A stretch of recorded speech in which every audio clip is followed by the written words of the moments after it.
নাহমাদহু ওয়া নুসাল্লি আলা রাসূলিল কারীম আম্মা বাদ বিসমিল্লাহির রহমানির রহিম। প্রিয় দেশবাসী এবং সারা বিশ্বে থাকা আমার সকল দেশপ্রেমীর অনুসারী যারা আগত সকল নির্বাচনে, সিটি কর্পোরেশন নির্বাচন, উপজেলা পরিষদ নির্বাচন, ইউনিয়ন পরিষদ নির্বাচন, পৌরসভা নির্বাচনে যারা প্রার্থী হবেন আপনারা গুছিয়ে নেন, স্বতন্ত্র থেকে নির্বাচন করবেন। খুব দ্রুতই নির্বাচনের ব্যবস্থা হবে ইনশাআল্লাহ। এখানে দলগত কোনো বিষয় থাকবে না, কোনো পোস্টারের ব্যবস্থা থাকবে না। কোটি কোটি টাকা চুরি ডাকাতির করে যারা ডাকাতি করে নির্বাচন করতে চায় সেই বিষয়গুলো থাকবে না। তো যারা আমাকে চিনেন সারা বাংলাদেশে বা এমনিতেও যারা স্বতন্ত্র অবস্থানে আছেন, আমাদের নারী উদ্যোক্তা, নারী শিক্ষার্থী, নারী নেত্রী, যারা নারীদেরকে নিয়ে কাজ করেন, যারা একাধিক বেটাবাজ না, একাধিক অপকর্মকারী না, চরিত্রহীনা না, আপনারা প্লেন ইমেজ থেকে নির্বাচন করে নিঃস্বার্থভাবে আপনাদের পাশে থাকবো। এবং পুরুষ যারা, যাদের বদনাম নেই, তারাও আপনারা প্রার্থী হন সকল নির্বাচনগুলোতে যার যে অবস্থান থেকে আছে। আল্লাহর রহমতে খুব দ্রুতই বিএনপিতে কিছু মানুষের মন্ত্রিত্ব যাবে, আরো বেশি বেশি যাওয়া দরকার। যেমন ঢাকা, মনে হয় ঢাকা 10 আসনের যাকে একাধিক মন্ত্রিত্ব দেওয়া হয়েছে, আমার মনে হয়নি বা যুক্তিগত কোনো কারণও নেই যে ওনাকে এতগুলো মন্ত্রিত্ব দিতে হবে কেন। আমরা সবাই সবাইকে চিনি, অনেক বেফাস কথা বলে ফেলেছে, চাঁদাবাজির বিষয়টা অনেক খারাপ কথা বলেছে। তারপরে যে নুরুল হক নূর কে, আর এই লোকটা কি বলছিল, মানে প্রতারণামূলক পরিষদ একটা গঠন করেছিল, সেখানে রাশেদ আর নূর এমন কোনো বাটপারি নাই যে তারা না করছে। 4-5 বছর খুনি হাসিনার কাছে ইচ্ছা করে যে মা ডাকছে, ইচ্ছা করে মার খেত, সে গরিবের সন্তান, টাকা পয়সা চুরি করার ধান্দা অনেক করছে, যেটা সঠিক। গণ অধিকার পরিষদে, এই বাটপারি পরিষদেই তো এনসিপিতে যে বাটপারগুলো আছে, অনেক বাটপারগুলো সেখানে ছিল। তো টাকা খাওয়ার ধান্দায় বাটপারগুলো 2 ভাগে বিভক্ত হয়ে আমেরিকা থেকে ওই বাটপার ইউনুসকে এনে যত ধরনের প্রতারণা আছে বাংলাদেশে করছে। গত 2 বছর বাংলাদেশকে শোষণ করেছে ইউনুস এবং ইউনুসের সাথে যুক্ত সকল শ্রেণীর দালালগুলো, বজ্জাত, বদমাশ, চিটার, কুশিক্ষিত, অশিক্ষিতগুলো বাংলাদেশে কোনো উপকার না করে জনগণের ক্ষতি করে দিয়ে গেছে দেশটাকে। মাঝখান থেকে দেশপ্রেমিক জুলাই সঠিক যুদ্ধে 1500 মানুষ নাগরিক শহীদ হলো 24-এ, এবং 24 থেকে 25,000 সাধারণ নাগরিক যারা দেশপ্রেমিক তারা পঙ্গু হলো। কোনো বাস্তবায়ন হয়নি। সংবিধানের দোহাই দিয়ে আওয়ামী লীগ, বিএনপি, জাতীয় পার্টি গত 56 বছর দেশকে কুশাসন করেছে, যেটা দিস ইজ ভেরি ব্যাড। এই ধরনের বিষয় হয় না। আমরা চেয়েছিলাম নতুন বন্দোবস্ত, সংস্কার, একটাও হয়নি। হবে কিনা জানি না, হয়তো হবে না। বিএনপি বর্তমানে একদম ঝুলন্ত অবস্থায়, খুব দুর্বল, অসহায় সরকার। প্রশাসনিক থেকে শুরু করে সর্ববিষয়ে তারা ব্যর্থ। রংপুর বিভাগে যাকে দায়িত্ব দেওয়া হয়েছে বিএনপির সাংগঠনিক দায়িত্ব, আসাদুল হক দুলু, ওনার এলাকায় সবচেয়ে বেশি দুর্নীতি অপকর্ম চলছে।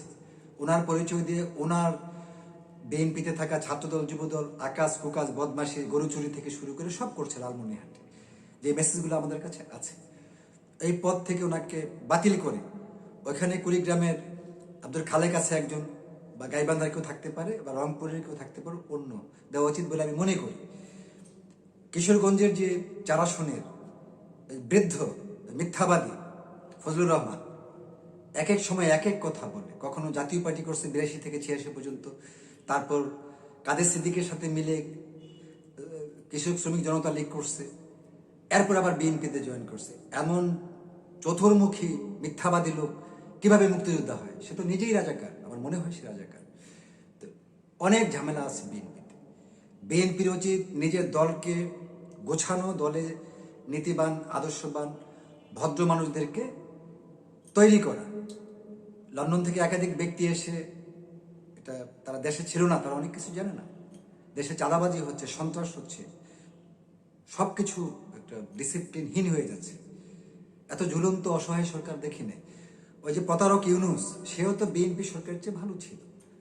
আওয়ামী লীগের আমলের খুনি হাসিনা, স্বৈরাচারী হাসিনা 17 বছর দেশকে একটা 12টা বাজিয়ে দিয়ে গেছে। সকল ব্যাংক থেকে টাকা পয়সা চুরি করে হাসিনার কর্মীরা 12টা বাজিয়ে দিয়ে গেছে দেশকে। হাসিনার দোসরদেরকে গ্রেফতার করা হচ্ছে না কেন? তারা কিভাবে ঘুরে বেড়াচ্ছে? হাসিনার অবৈধ মন্ত্রী, এমপি, চেয়ারম্যান, উপজেলা চেয়ারম্যান, মহিলা ভাইস চেয়ারম্যান, কাউন্সিলর, মেম্বার, তাদেরকে গ্রেফতারের আওতায় আনা উচিত বলে মনে করি। এই 1500 ছাত্রকে যে হত্যা করছে, এটার সাথে তারা জড়িত। এবং পুলিশ যে হত্যা করছে, এটার সাথে হাসিনার লোকজনই জড়িত। এগুলো বিচার হওয়া দরকার বলে আমি মনে করি। 1500 ছেলে, 25,000 মানুষ যে পঙ্গু হয়েছে, তাদের যেমন বিচার হওয়া দরকার, তাদের যারা ক্ষতি করছে, এবং ঠিক পুলিশদেরকে যারা হত্যা করছে।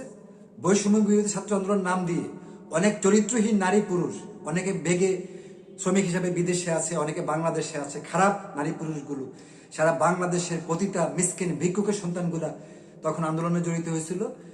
বেশিরভাগ যেগুলা বৈষম্য বিরোধী বলছে, আর অরিজিনাল ভাবে তো সারা বাংলাদেশের সাধারণ নাগরিকই তো আন্দোলন করছে। তারা কিসের আন্দোলন করছে? বৈষম্য দূর করার জন্য, কোঠা সংস্কারের জন্য, ভুয়া মুক্তিযোদ্ধাদের সন্তান নাতিপুতিরা যেন এগুলো না পায় এগুলোর জন্য, মেধাভিত্তিক চাকরি পাওয়ার জন্য। ওই হাসিনা পালাই যাবো কি করবো এইসব নিয়ে কেউ আন্দোলন করে নাই, আমরাই তো করি নাই। আমি তো কেন্দ্রীয় নেতৃত্ব দিয়েছি সারা বাংলাদেশে। আমরা চেয়েছিলাম কোঠা সংস্কার হোক। কুমিল্লা, বৃহত্তর কুমিল্লার নাম শুনলে হাসিনা ভয় পেতে চাকরি দিত না কাউকে। কুমিল্লা উচ্চশিক্ষিত সবাই, অনেক মেধাবী, তাদেরকে দেয়া যাবে না, এটাই ছিল হাসিনার একটা নিকৃষ্ট নীতি। আমরা চেয়েছিলাম এই নীতি থেকে বের হয়ে আসি, মেধাভিত্তিক যাক। মেধাভিত্তিক গেলেও কুমিল্লার কোঠা সারা বাংলাদেশের ফার্স্ট হতো তখনও এখনো। এই বিষয়গুলো হাসিনা অন্যায় করেছে। পরে আমেরিকার প্ররোচনায় ডাকায়েত ইউনুস বাংলাদেশের কিছু বখাটে ছেলে মেয়েকে টাকা পয়সা দিয়ে আন্দোলনকে ভিন্ন দিকে নিয়ে যে ওই খুনি হাসিনার ঝামেলা করছে। তো এটা তো আমাদের লাভ হয়নি। বাংলাদেশের সাধারণ যে 60% মানুষ আছে যারা রাজনীতি করে না, যারা ভাত খেয়ে বেঁচে থাকতে চায়, যারা চরিত্র নষ্ট করতে চায় না, বাংলাদেশে এখনো লক্ষ লক্ষ নারীরা 300-500 টাকার জন্য তারা দেহ বিক্রি করছে। জামালপুর, শরীয়তপুর, শেরপুর, ময়মনসিংহ, কুমিল্লা উত্তর দক্ষিণ, ঢাকা মহানগর উত্তর দক্ষিণ, কামরাঙ্গীরচর, কেরানীগঞ্জের হাজার হাজার অসৎ নারীদের সাথে আমার দেখা হয়েছে। তারা ভাতের অভাবে দেহ ব্যবসা করে, শ্রমিক হিসেবে বিদেশে যেয়ে দেহ ব্যবসা করে, দেশেও করে। তাহলে দেশ এত খারাপ অবস্থায় আছে, অথচ বিএনপিতে থেকে ছাত্র দলের পরিচয় দিয়ে, যুব দলের পরিচয় দিয়ে, মহিলা দলের পরিচয় দিয়ে একটা অংশ অনেক অনৈতিক কর্মকাণ্ড করছে দেশকে। আমি বিএনপির চেয়ারম্যান, বর্তমান প্রধানমন্ত্রীর জন্য তারেক রহমানের কাছে আহ্বান করছি, আপনার নিজ দলের সন্ত্রাসী, দুর্নীতিবাজ, চাঁদাবাজ যারা আছে, যারা দুর্নীতি করে, টেন্ডারবাজি করে, সকল ক্ষেত্রে চাঁদাবাজি করে, যারা বাইরে গরিব মানুষের দোকানদারি করে, তাদের দিকেও চাঁদাবাজি করে, এগুলাকে আপনি নিজে খেয়াল করে এগুলোকে ঠিক করার জন্য আমি আহ্বান করছি। আমরা সবাই সবার প্রতিবেশী, সবাই সবাইকে চিনি।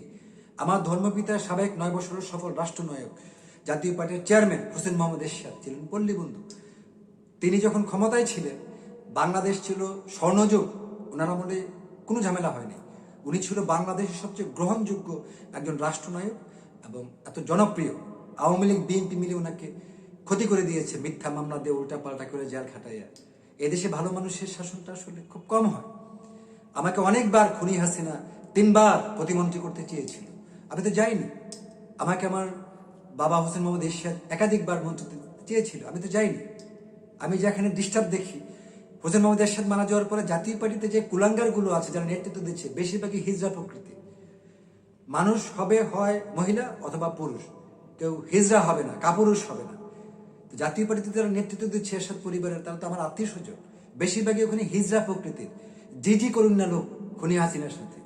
জে.এম. কাদের আঙ্কেলের উচিত একজন শক্তিশালী পুরুষ হওয়া, সারা জীবন হিজড়া থাকাটা উচিত না, জিজি করাটা উচিত না, আওয়ামী লীগের গুণগান গাওয়া উচিত না। যে কারণে 2014 সালের পর থেকে জাতীয় পার্টির সাথে আমি সম্পূর্ণ সম্পর্ক বন্ধ রেখেছি। আমি চাই আওয়ামী লীগের সকল এমপিদের সাথে জাতীয় পার্টির যে অবৈধ এমপিগুলো ছিল তাদেরও বিচার হোক, ওদের বাড়িঘর ক্রুক করা হোক এগুলা। এবং গত 2 বছর ইউনুসের সাথে যুক্ত হয়ে যতগুলা কুশিক্ষিত উপদেষ্টা ছিল এবং বিএনপির একটা অংশ যে চাঁদাবাজি করছে, দেশে অন্যায় অপরাধ করছে, মানুষকে খুন করছে, তাদেরকে বিচারের আওতায় আনা হোক আগে। তারপরে খুনি হাসিনা গত 17 বছর যে অপরাধগুলো করেছে, আলেম ওলামাগণকে হত্যা করেছে, দেশপ্রেমিক সেনাবাহিনীর যারা আওয়ামী লীগ করতো না, যারা সঠিক ছিল, স্বতন্ত্র, তাদেরকে হত্যা করছে খুনি হাসিনা, হাজার হাজার মানুষকে গুম করছে, তাদের বিচার হওয়া উচিত।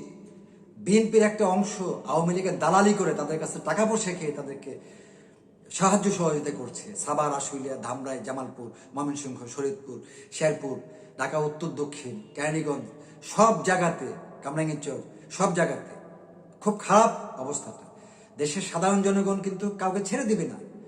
বিএনপি 1996 সালের 15ই ফেব্রুয়ারিতে একটা জোর জবরদস্তি করে বাটপাড়ি নির্বাচন দিয়েছিল, মাত্র 43 দিন ক্ষমতা থাকতে পেরেছিল। সাধারণ জনগণ টেনে হেসড়ে নেমিয়ে দিয়েছে। বর্তমানে বিএনপির অবস্থাটা খুব বেশি খারাপ। তারা রাষ্ট্র পরিচালনায় ব্যর্থ হচ্ছে।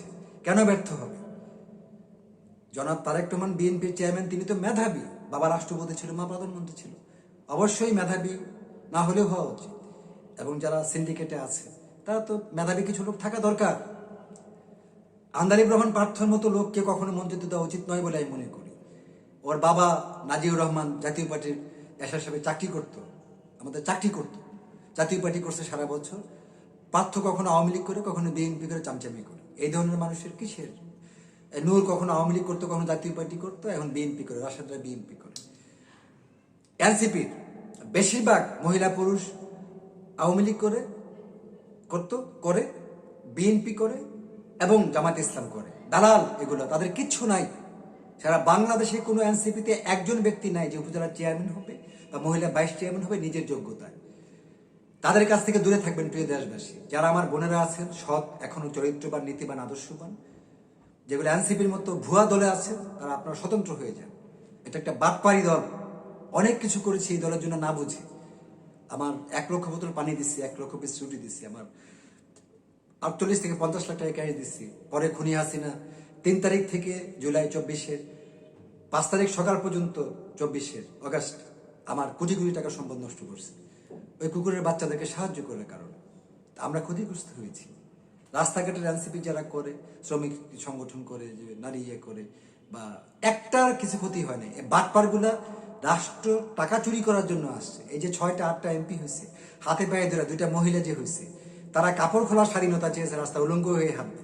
এই ধরনের মহিলারা যদি এমপি হয়, আবার জামাত যদি তাদেরকে এমপি বানায়, কত বড় অথর্ব রাজনৈতিক সংগঠন জামাতে ইসলাম, একটা ভুয়া জামাতটা। তার চেয়ে ভালো আওয়ামী লীগের অনেক ক্লিন ইমেজের ছিল। ত্রয়োদশ নির্বাচনে আওয়ামী লীগের ক্লিন ইমেজের মানুষ যদি স্বতন্ত্র নির্বাচন করতে পারতো, কমকে 50 জন এমপি হইতো। জাতীয় পার্টি নির্বাচন করতে পারলে স্বাধীনভাবে কমকে 30 জন এমপি হইতো। জামাত পাইতো 5টা বা 10টা সিট, বিএনপি পাইতো 80টা বা 90টা সিট। তখন একটা বিষয় হয়ে দাঁড়াতো। এক পাখির নির্বাচনে অলৌকিকভাবে বিএনপিকে বসাইয়া জামাতকে বিরোধী দল বানায় দিছে ইউনূস, এবং আন্তর্জাতিক বিষয়। এই বিষয়গুলো আমরা বুঝি। আগত সকল নির্বাচনে কোথাও কিন্তু কোনো জোর জবরদস্তি হবে না, জনগণের প্রত্যক্ষ ভোটটাই হবে। বারবার চুরি ডাকাতি করা যাবে না। আমি সোহেল সরকার নির্ঝর জাতীয় সাংস্কৃতিক ফোরামের কেন্দ্রীয় সভাপতি হিসেবে, সাবেক বাংলাদেশের সর্বকনিষ্ঠ দুবারের সংসদ সদস্য প্রার্থী হিসেবে, ঐতিহাসিক সাবেক জমিদার পরিবারের একমাত্র নাতি হিসেবে, আমাদেরও রাষ্ট্রীয় বিষয়ে কথা বলার অধিকার রয়েছে স্বতন্ত্র অবস্থান থেকে। আমরা সবসময় বলে আসছি, খুনি হাসিনার আওয়ামী লীগের আমলেও দুর্নীতিবাজ এমপি মন্ত্রীদের বিষয়ে বলেছি। ইউনূস বাটপারের আমলেও ইউনূসের সাথে যুক্ত সব যে বাটপারগুলা ছিল উপদেষ্টা বলেছি। বর্তমানে যে বিএনপিতে থেকে যারা মন্ত্রী হয়েছে অহেতুক অযথা, তাদের যারা দুর্নীতিবাদ, সন্ত্রাস, ঋণ খেলাপি, তাদের বিরুদ্ধে বলি। আমরা চাই দেশকে একটা সুষম সুন্দর জায়গায় অবস্থায় নিয়ে যেতে। প্রিয় দেশবাসী, যারা দেশপ্রেমের অনুসারী, দেশপ্রেম বলতে মারামারি কাটাকাটি বুঝায় না, দেশপ্রেম বলতে পুলিশের সামনে গিয়ে গুলি খাওয়াটা বুঝায় না। এগুলো অজ্ঞ, মূর্খ, কুশিক্ষিত মানুষ সেগুলো করে। এই যে সাধারণ নাগরিকরা 1500 শহীদ হয়েছে, কিছু কুকুরের বাচ্চা এখন গিয়ে এমপি হয়েছে, লাভটা হয়েছে কি? লাভ হয়েছে কি? এই যে 25,000 পঙ্গু হয়েছে, আলতো বলতো রাস্তাঘাটের মানুষগুলো এমপি মন্ত্রী হয়েছে, লাভ হয়েছে কি? এটা তো হয়, এরকম লাভ হয়নি। তো এই জন্য কথায় কথায় আন্দোলন নয়, আন্দোলনের কেউ যাবে না। সাধারণ নাগরিকরা বোঝে কখন কাকে টেনে নামাইতে হবে। এনসিপিতে একজন মানুষ নয়, বিএনপিতেও রাষ্ট্র পরিচালনার জন্য মেধাবী মানুষ একেবারেই কম, খুব কম। জাতীয় পার্টি থেকে আসছে অনেকগুলো, এখানে আওয়ামী লীগ থেকে আসছে।